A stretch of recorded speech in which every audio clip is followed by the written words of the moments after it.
Assalamu alaikum. Hello everyone. This is my third video in this series. The first video I discuss about attitude, and the second video we discuss about sustainability. And in this video I would like to discuss some of the requirements or some of the things that we need to do in order to be sustainable, or to be able to have the attitude of sustainability. If you are a Christian, and a practicing Christian, a Christian who go to church to serve, and then also to learn, and also to pray, and so on and so forth. Being regular, a church goer and learner, you are learning the arts, the attitude of sustainability, because your faith is like money. If you don't take care of it, you don't have strategy of sustaining it, earning it, building it, improving it, the faith will fade away. Okay, just like money. If you don't do the right things that will generate money for you, you also can lose your faith. You can also lose your attitude, good attitude. Okay, so you have to find a way of improving, sustaining it. So what do you do as a Christian? I guess you go to church, you talk to your church leaders, you talk to the pastors, you read from the Bible, you learn the lesson, and you try and implement them in your life. Okay, and you do that constantly, regularly, and you associate with the like minds, people who are righteous. Okay, following the teachings of Jesus Christ, following his example. And one beautiful statement of Jesus Christ in the Bible is that how he addressed the scribe and the Pharisees, and his followers in general. Okay, and to us as well. He said, until your righteousness exceed the righteousness of the scribe and the Pharisees, you should by no means enter the kingdom of heaven. This is very key. This is very key. Righteousness is very, very key to every society. So recently we have a scandal, and a very unfortunate scandal, an alleged scandal. I don't know the authenticity of the report. A serving senator was caught with two girls, in a private apartment. Girls that are not his mahram. What he was doing with them, we don't know. But the funny thing is that the serving senator is allegedly reported to say this is his private life, so people should leave him alone. Unfortunately, he's a public figure. He is serving his community, and what he's doing is against his community norms, is against their culture, is against their faith. And the guy has the boldness to come out and say this is his private life. Then you should not be a public figure. You should not be a leader of the people.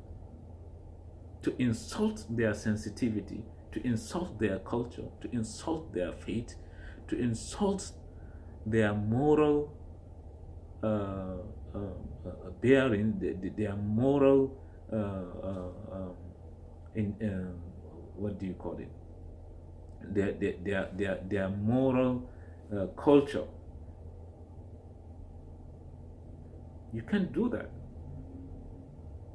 Okay, so you go to church, you learn about those things, you learn to be a righteous person. Okay, and for my Muslim brothers and sisters, Alhamdulillah, we are fortunate, very fortunate, to have a leader in the person of Muhammad sallallahu alaihi wasallam, whom the world have adjudged to be the greatest leader that ever walked the earth. Okay, this is not something that I need to discuss here. This is something that we can research for ourselves. Non-Muslim and Muslim have said a lot about him, have learned about lot about him. All the great personality that study the life of the Prophet and implemented what he has done in his life, whether you are a Buddhist, whether you are a Christian, you will benefit from him, because he is sent as a mercy to the universe, not to the Muslims alone, to the entire universe. Muhammad sallallahu alaihi wasallam was sent as a mercy. So it baffles me, it surprises me to see people carrying bombs and blowing up themselves in the name of the followers of the Sunnah of the Prophet sallallahu alaihi wasallam. They are wrong. Muhammad sallallahu alaihi wasallam teachings is to live and let live, to live a life of legacy, to live a legacy, to help the community, to serve the community, to serve your family, to raise a family, to mentor people, to help them, to go into business, generate money, to build mosques, to teach children, to build mosques and schools and Islamic centers and so on and so forth, to live a productive life, a life that is beneficial to oneself and to the society. Not a life that you can wear a bomb and just blow up people, kill yourself and kill other people. That people are finding a shortcut to paradise. There is no shortcut to paradise. Okay? There is a great shubha in this issue of carrying yourself and then blowing up yourself and killing innocent people in the name of you want to attain paradise. No. The right way to attain paradise is the right way the Prophet lived. He lived, he raised family, he served his community, he has been into business, he has been into leadership, he has mentored people, he has been a leader, he has been a ruler, he has been a just ruler, he has been a leader, he has been an imam, he has been a father to his children, he has been a mentor, he has been a helper of the widows and the orphans. Okay, so this is the life to live, to serve the community. He has transacted, he lived among the Jews, he lived among the Christians, and then we have all this written in the history books. Similarly, the same thing with his Sahaba. They live a life, a fulfilled life of service to humanity, of service to God Almighty. So, if you are a Muslim, 5-time prayers is the greatest activity that we can learn about sustainability.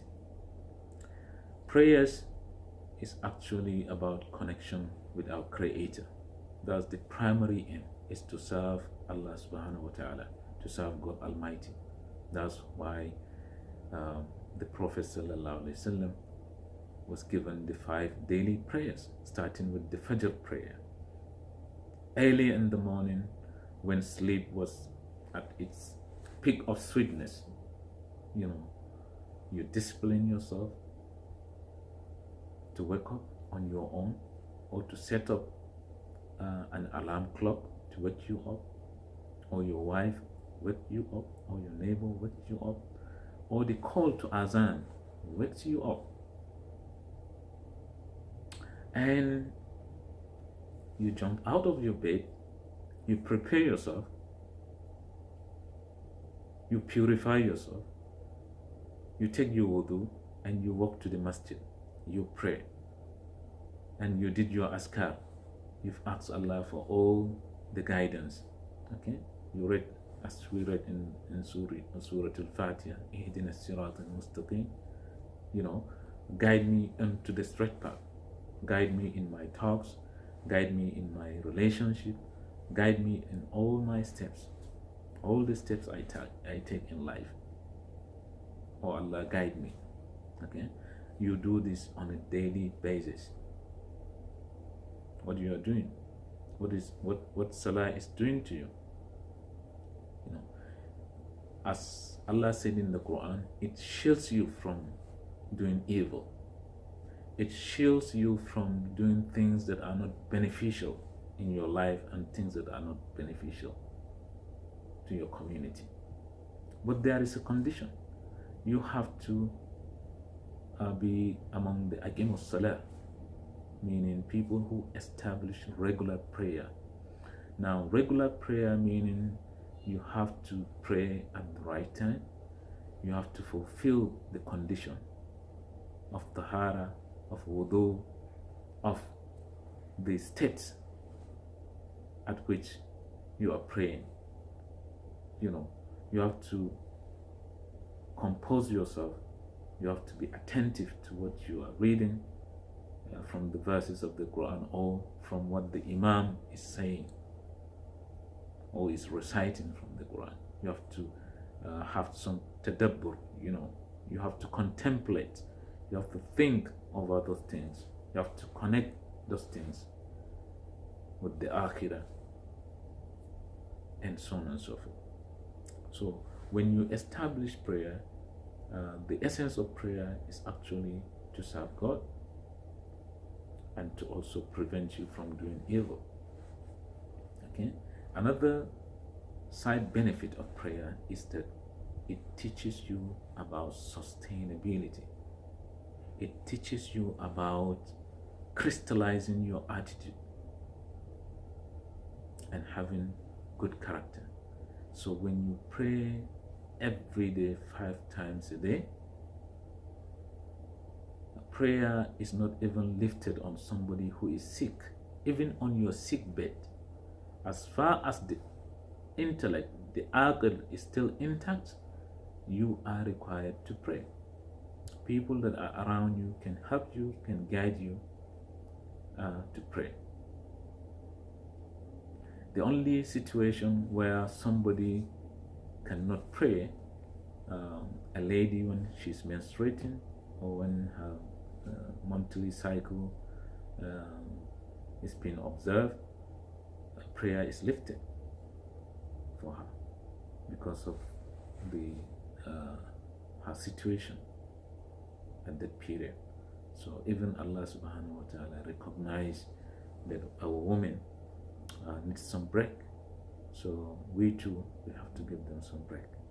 Reduce the routine work they do, and then make sure that they are pampered, they are being taken care of during the period of menstrual cycle. So the other condition is that if someone loses his consciousness, then prayer is also lifted on that person. So in essence, in short, what I'm saying is the side benefit of performing regular prayer is that it helps us subconsciously and consciously cultivate the habit of sustainability. That we are praying 5 times a day on the instruction of the Prophet sallallahu alaihi wasallam, praying to an unseen God that we know, we have the yaqeen, we have the certainty that He exists, because He says He exists. He claimed that he exists, and we can see the signs manifesting all over us. The signs of his existence is in us and in all his creation. The timestamp, the signature are there, that we are created beings and there is a creator, a supreme creator. Okay, so the side benefit of establishing regular prayer is that it also helps us crystallize our attitude, our character.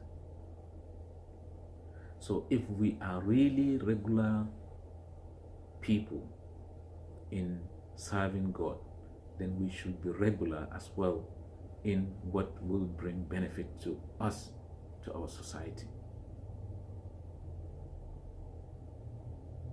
So this is the point of this short video,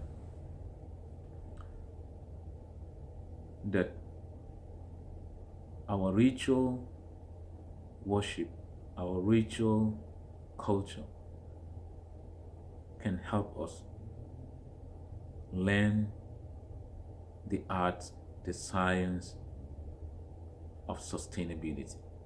If we can sustain going to the church to learn about morality, to learn about God, to learn about his mercy unto us, to learn about how we can worship him in the Christian doctrines, so also we can learn about what can be benefit to our society. If you are a Muslim, the same thing. You have from the Rasul, لَقَدْ كَانَ لَكُمْ فِي رَسُولِ اللَّهِ أُسْوَةٌ حَسَنَةٌ لِمَنْ كَانَ يَرْجُو اللَّهَ وَالْيَوْمِ الْآخِرِ. In the Prophet of Islam, Prophet sallallahu alaihi wasallam, you have great attitude, you have great traits, you have great character in him. When Allah say something is great, it is really great. And we can see, we can hear, we can read from even non-Muslims that Muhammad sallallahu alaihi wasallam is the greatest. So we are lucky as Muslims to have him as our mentor.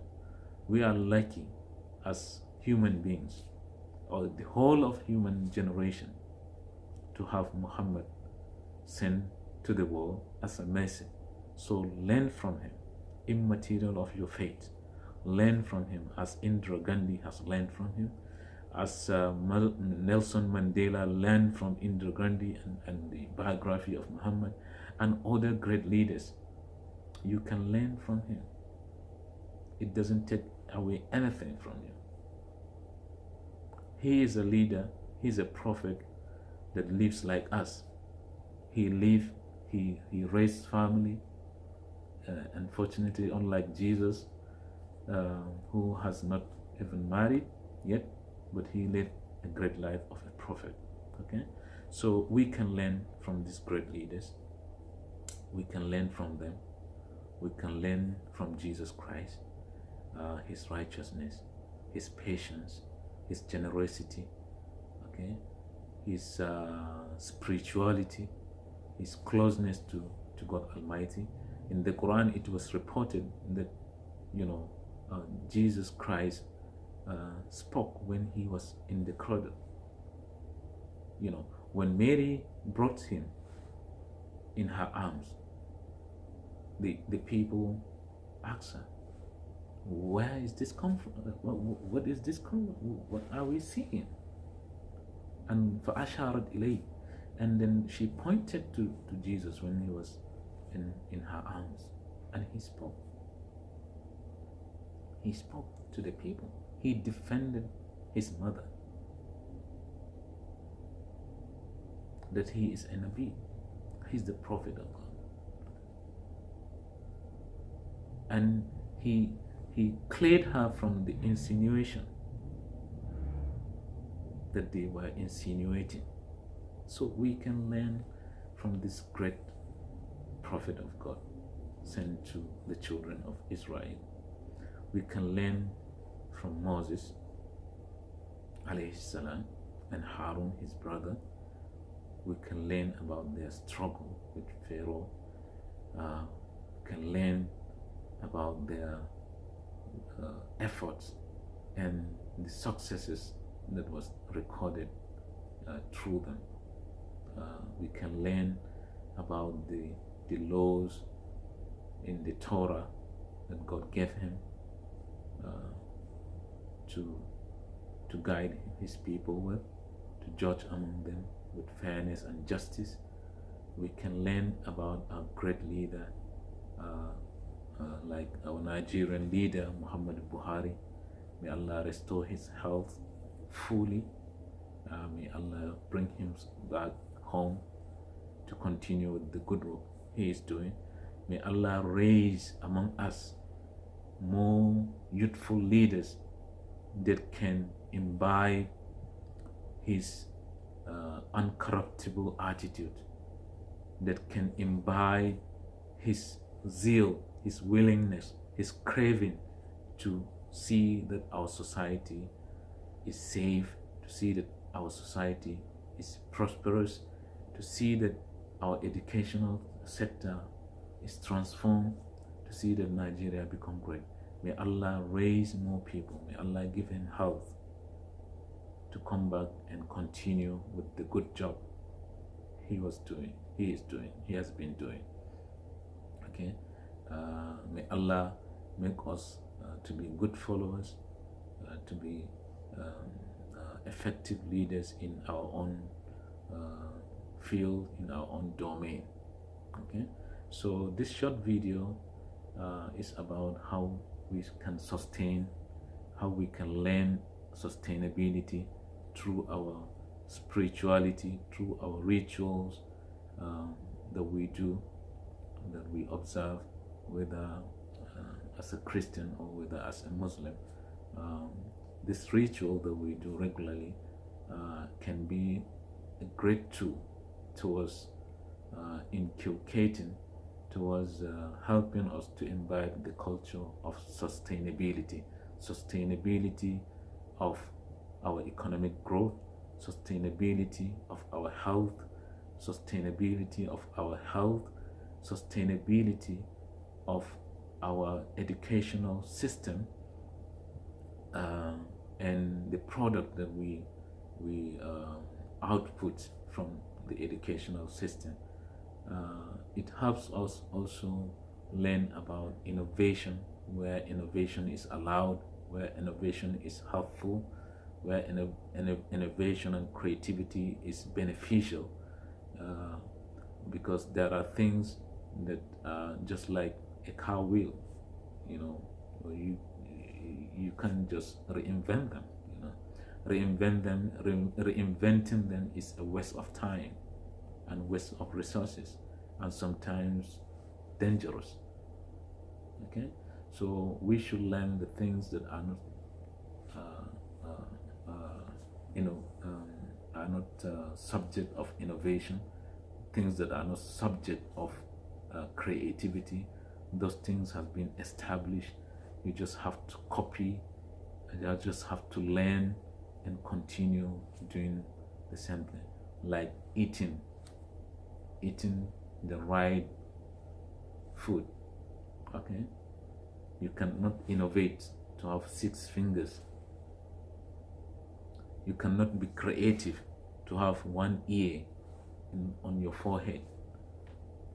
These are things that we should delve into. What we should be worried about is how to improve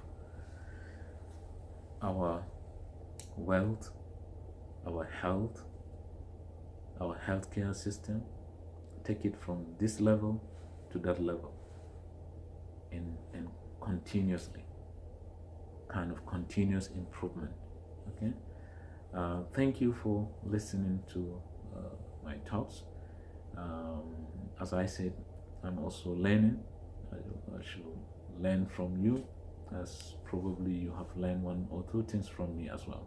So make sure you leave down you leave a comment, and make sure that you also like the video and subscribe to our channel. So in the next video, we will look at inshallah, we'll look at how to innovate effectively, and also how to be a good advocate or a good marketer of what you have, the services you offer, or the qualities of product that you have, and also an advertiser and advocate of good governance, of having a sound and moral upright society, morally upright society, a secure and sound society. Inshallah, we'll discuss this in the next video. But for now, bye. Assalamu alaikum.